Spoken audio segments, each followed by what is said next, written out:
I once came across a survey where over 90% of people shared that they said the same thing when they crashed their car. It wasn't a multiple choice question, just a fill in the blank. Not the best time to find humor in something, but I found myself joining that majority. It dawned on me that this was my first time being the one responsible for a collision. I'd been on the receiving end before, but this time was different.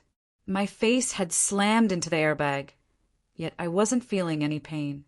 That was a good sign. There was a strong, distinct smell of radiator fluid in the air. The brakes had likely been damaged too, as I could smell that familiar scent. Still, I wasn't disoriented. This situation didn't turn out how I had expected, though I wasn't entirely sure how I thought it would go. Another small blessing. There was no smell of gasoline or smoke, so no immediate danger from fire. The truck was no longer running, which meant I wouldn't be heading back to work anytime soon. In my mind, I had imagined my truck smashing into the wall, sending glass everywhere. But no, this wasn't just a crash. My truck didn't stop. It pushed through the wall until it was entirely inside. With my face pressed against the airbag, I couldn't see anything. Time passed, though I couldn't tell how long. A guy was asking me if I was hurt, but with my lips sealed to the airbag, how was I supposed to respond? Then came the loud buzz, and a woman screamed, "There are people hurt! This is bad." But I didn't think she was talking about me, which actually made me feel a little better. Soon the sirens filled the air. I could tell fire engines and ambulances were on their way. It felt like chaos. They hooked a chain to my truck and used a winch to pull it out from the building. The sun was blinding as I stepped out, bruised and scratched, but otherwise intact. A second ambulance had already left, and as they loaded someone else onto a gurney, I was frisked and placed in handcuffs. Apparently, losing control of my vehicle could still land me in some legal trouble. My truck had torn through the motel, knocking out the door, window, and air conditioning unit. It didn't stop until it had driven the bed and box springs into the bathroom. Rooms 6 and 10 were mostly untouched, but room 8 had been completely destroyed. At least it was a single-story building. I couldn't believe it when I saw Joe standing by the motel. I wasn't much of a genius, but I was glad I'd made a mess of things. I chose not to speak to the police, and the orange jumpsuit I was in wasn't as bad as I'd feared. The cot wasn't so uncomfortable either. I couldn't help but wonder about the people in room 8. They hadn't seemed to deserve any of this. Oh, and my name's Vince Clancy. I'm 23, and my wife, Jenny, is the same age. After high school, we didn't exactly follow a clear path. We had a baby scare that didn't go well, and 2 months later, we tied the knot. Jenny miscarried, and though it hurt, she took it pretty hard. 6 months of counseling later, we decided to wait a bit before trying again. Jenny's mood swings still continue. That wedding, though, threw off our plans. We didn't go to college. Jenny did some temporary receptionist work, and I trained to be an electrician. Life kept us busy. Back in high school, I was a decent football player, and Jenny was one of 6 basketball cheerleaders. She came to all my games, and I went to hers. My motivation? To keep an eye on her. The basketball players were always trying to get her attention, especially Joe Clark, the star player. We didn't exactly get along, but I still kept my eye on him. Jenny didn't seem to notice, or if she did, she laughed it off. Joe went on to play Division I basketball after graduation, but he didn't forget to visit with his buddies, including Nolan Olson, a cocky player who treated Jenny like a prize. That always got under my skin. Sometimes I'd step in, and it would cause a scene, which didn't help things between Jenny and me. She never saw it as a big deal. She'd tell me she was fine, and that I didn't need to hover over her. But I couldn't help it. She was getting more attention, and I didn't trust those guys. Anyway, after some time, things got a bit more complicated. One day, I showed up at her office with flowers for our anniversary, hoping to surprise her. But just as I rounded the corner, I saw her getting into a flashy car with one of the basketball players. I followed them, and before long I found myself in front of the motel. That's when things escalated. I didn't want to confront them right away, but when I got to the motel room, I had no clue what was about to happen. I was waiting at the intersection, trying to find a break in traffic, so I could turn left into the parking lot. Just then, a sports car sped around the corner and pulled into the lot, so I followed. Jenny stepped out of the office a few moments later, heading toward room number 8. I saw someone meet her at the door, and by the time they entered, I knew what was happening. It didn't take long for the realization to sink in. "So, you don't know what they were doing?" he asked, clearly interested. I stared at him, barely able to contain my frustration. "What do you think they were doing?" "Planning a surprise anniversary dinner for me," I said sarcastically. "Sloppy seconds, Vince." "That's what I'm here for," he replied, shaking his head. He sat across from me, the tension thick between us. "I can't help you if you don't give me the full story. How long did you sit in your truck before you snapped?" "A couple of minutes, maybe," I admitted, the rage still lingering in my voice. "I just lost it. There's no sugarcoating it. A complete meltdown. I just wanted to scare them." Jenny woke up slowly, disoriented, her head heavy with the effects of the sedation. She grabbed the notepad the nurse had given her and scribbled down a question. "Where am I? What happened?" The nurse smiled gently, trying to calm her. "You're at Mercy General. A truck crashed into your room. You've got several broken bones and some internal injuries. We've kept you sedated to help with the pain." Jenny's mind raced. "Why can't I move my legs or arm?" "Both legs and your arm are in casts," the nurse explained. "You're in a full body cast.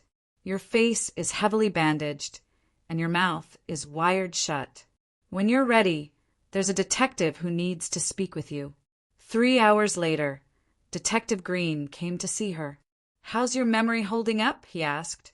Jenny shook her head, frustrated. "Not good.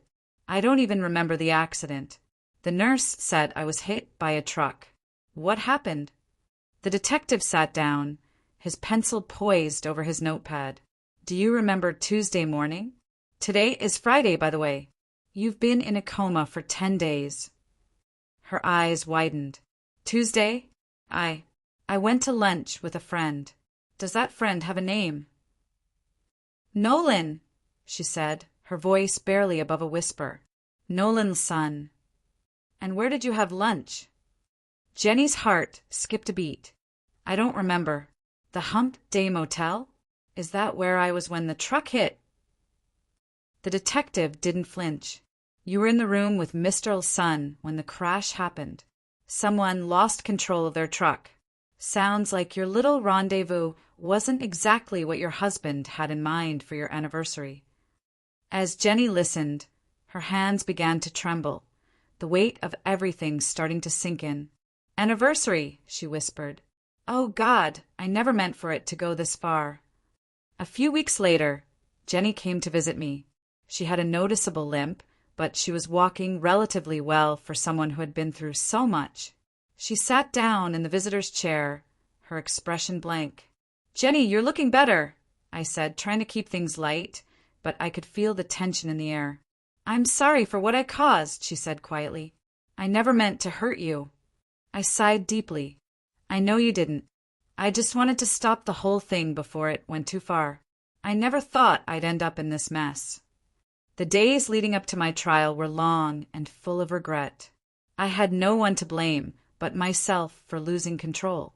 I had thrown away my marriage over jealousy, and now I was paying the price. As my trial approached, my lawyer, Scott, told me the DA was offering a plea deal. "They're willing to give you a reduced sentence, just a year behind bars and 2 years of parole."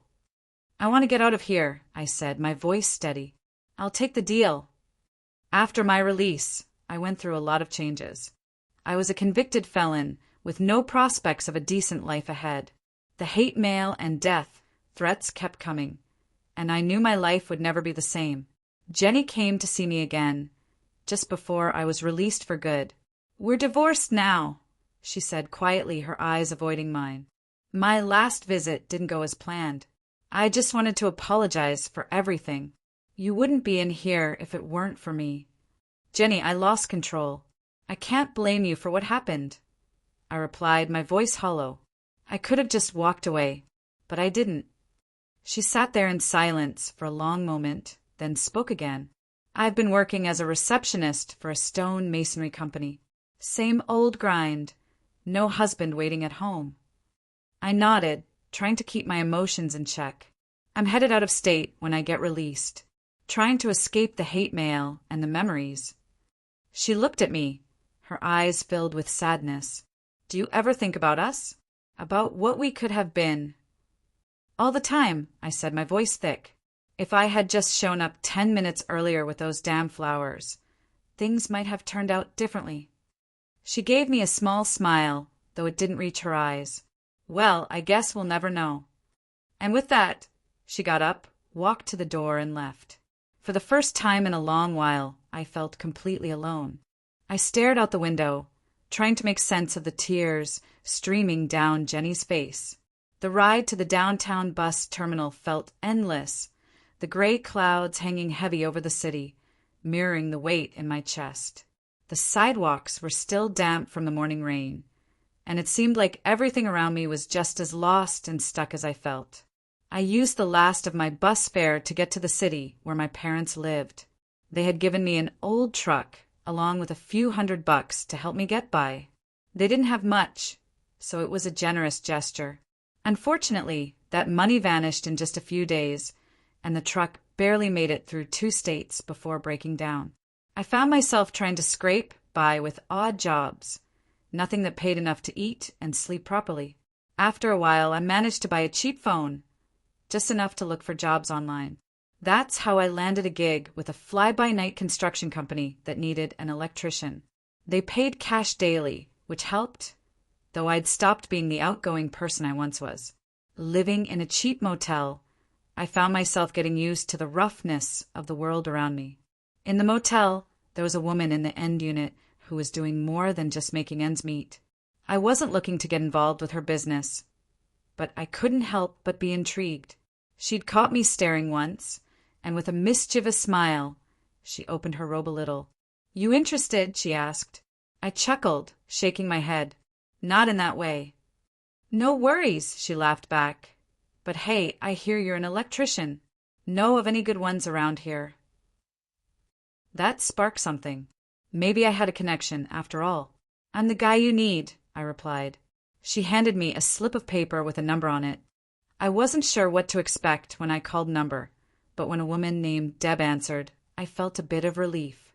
We talked about the job she needed done, a new outlet, and a couple of motion sensor light switches, and we set a time for me to come by. When I arrived at her house on a Saturday morning, I was shocked to find it in a gated community. Everything about her place screamed comfortable, unlike my own situation. Deb was around my mom's age, but there was something about her that felt a little off. She didn't wear a ring, and there weren't any pictures of a man around. The more I thought about it, the more I started to suspect that there might not be a Mr. at all. After finishing the job and getting paid up front, Deb surprised me with cookies and a little conversation. "So, which one of my friends sent you?" she asked. I hesitated, not sure how to explain. "Well, I met someone at a motel. She overheard me talking about being an electrician." I felt awkward, but Deb didn't seem bothered. In fact, she seemed interested. I was even more surprised when she asked, "What other talents do you have?" She gave me a teasing smile, and for a moment I wasn't sure whether she was joking or serious. I stumbled over my words. "I'm not afraid of hard work, that's for sure." I wasn't sure what to say, but Deb laughed, clearly amused. Before I left, Deb asked if she could pass my name along to others who might need an electrician. I was happy to accept, though my mind kept wandering. I wasn't sure whether I was imagining things or if Deb was flirting with me. Either way, I left with a pocket full of cash and a new connection in the city. A few minutes later, I got a call from an unfamiliar number. It was Vince, a man who lived 2 doors down from Deb. He needed some work done too, so I agreed to stop by. When I arrived, I met his daughter, Jolene, who gave me a quick, distracted introduction before running off. Vince was more businesslike. He needed a new ceiling fan and some additional outlets, so we made arrangements to head to Lowe's together. I followed him to his car, though I had a feeling my dilapidated truck would embarrass him. It didn't matter. Vince offered to drive, and I accepted. The day wore on as I worked, the sun setting by the time I finished. Jolene spent most of the time on her phone, annoyed at her boyfriend for standing her up, but the job paid well enough to ease my stress about money. By the end of the day, I'd made almost $1,000. I had enough cash to breathe a little easier, though the fear of being robbed lingered. With cash in my pocket, it was hard to shake the feeling that everyone around me could tell. I didn't sleep much that night, but the next morning, I was back to work. On Monday evening, I set out to open a checking account and get a debit card, intending to deposit some money into the bank. But while I was out, the thought of paying an escort for intimacy crossed my mind, which stirred something inside me. However, I couldn't bring myself to go through with it. Instead, I decided to head to a local bar and sit at the counter. I wasn't actively looking for anything, but there were a few women around. One of them, a striking woman, caught my attention. As I was sipping my drink, she made a point of addressing me. "You're just going to stare at that beer all night? Some of us ladies came out to impress, and you're not even looking our way." I glanced up at her and took my time to look her over, then replied, "Yeah, you do look pretty good." She seemed to expect more from me, and after a brief pause she said, "Is that it? You're not going to ask me to dance? Not going to buy me a drink? You're just sitting there waiting for me to make a move." She rolled her eyes, turned around, and went back to her friends. I imagined her telling her friends how much of a jerk I was. Honestly, I didn't come here for any of that. I just wanted to have a drink and feel sorry for myself for a little while. Around 30 minutes later, a woman who hadn't been dancing walked over and sat beside me. "You're not checking the guys out, so I'm guessing you've got woman problems?" she asked. "Nope, not anymore," I answered. "So, what's your deal?" she pressed. I sighed. "It's just taking me a while to figure out how to live again." "You want to talk about it?" "Not really," I replied. "I'm just enjoying my beer and the view. What about you?" She smiled and said, "My friends and I come here to drink and dance. A lot of guys think they're going to get lucky, but we're not here for that. Sure, there are plenty of gals here looking for excitement, even some married ones, if you like a little risk in the equation." She gave a teasing grin. I raised an eyebrow. "In a little town like this, that happens." She laughed. "We don't think we're a little town." "So, you must be one of those city folks?" she asked. "Yeah, I guess so. Never got into the nightclub scene." "Why is that?" she asked. "You're not bad looking." "I got married young, money was tight, so nights out meant house parties or a movie." "Didn't work out though," I said, shrugging. She glanced at my hand, noticing the lack of a ring. "I take it you're divorced." I nodded. "Yeah, you could say that." "Well, I came here to dance, and if you're not going to ask me, I'll catch up with my friends later," she said with a wink. "Ashley's my name," she added as she stood. "Vince," I replied with a smile. "Nice chatting with you." That night, as I lay in bed, I realized what I truly craved wasn't just physical intimacy, but companionship. A simple conversation with Ashley had lifted my spirits. I became a regular at the bar, not looking for anything romantic, just enjoying the company. The next time Ashley and her friends came in, I asked her to dance. She invited me to sit at their table, but I declined. I had mixed feelings, unsure of where things were headed. A week later, I received another call for work, this time from a woman in a different part of town. My Saturday morning plans were booked.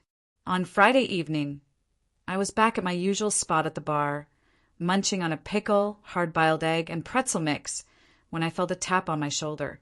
Looking up, I saw Ashley standing there. "Where's your crew?" she asked, glancing at the empty stools. "Grab your dinner and join me." She walked off, and I followed her to the table. "Can I buy you a drink?" I asked as I sat down. "No, thanks," she replied. "I know money's tight for you, so I'll buy my own." "And how do you know about my money situation?" She gave me a look. "Let's see. The way you dress, what you drive, what you eat, should I go on? I chuckled, realizing she was right. Busted. I live a simple life. Ashley nodded. I get it. Now let's get to know each other. We spent the next hour talking. She told me she had a college education, but worked at a warehouse distribution center where she didn't get to use her degree. She wasn't married, nor had she ever had a steady boyfriend.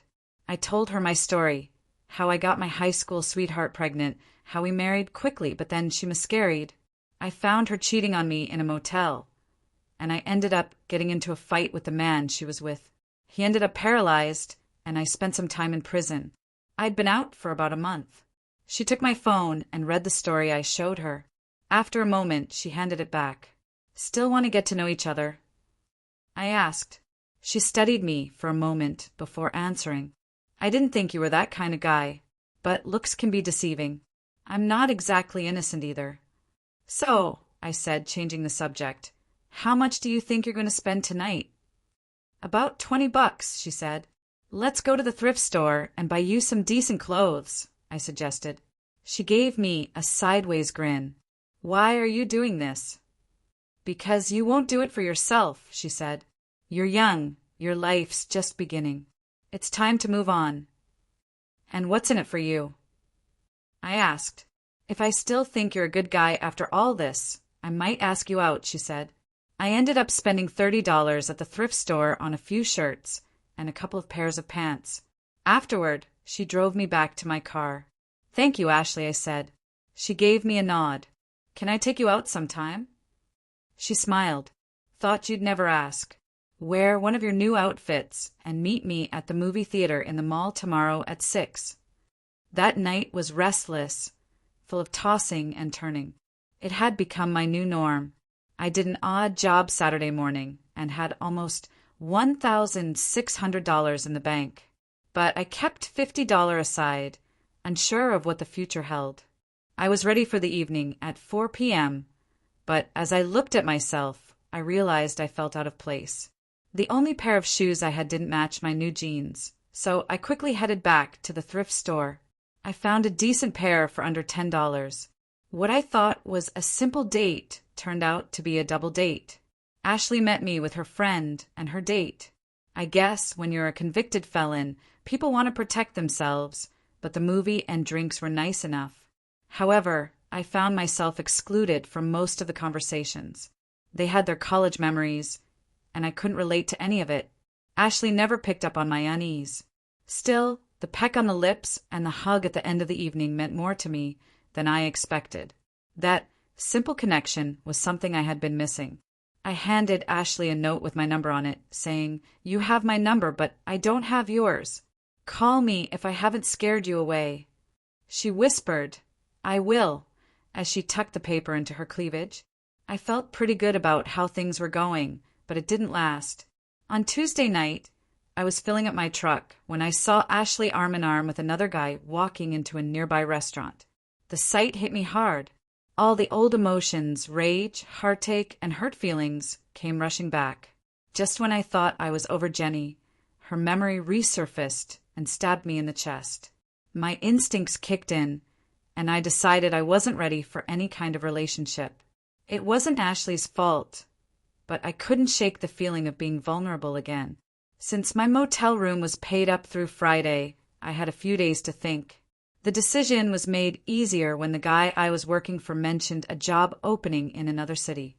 By Friday morning, I was on the road, 500 miles away. As I drove, I answered my phone. Hey Vince, where have you been? It was a friend from the old days.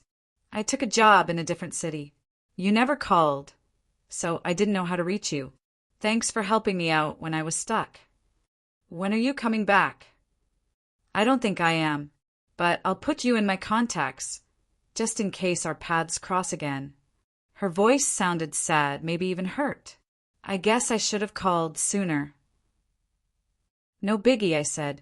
I enjoyed our brief time together.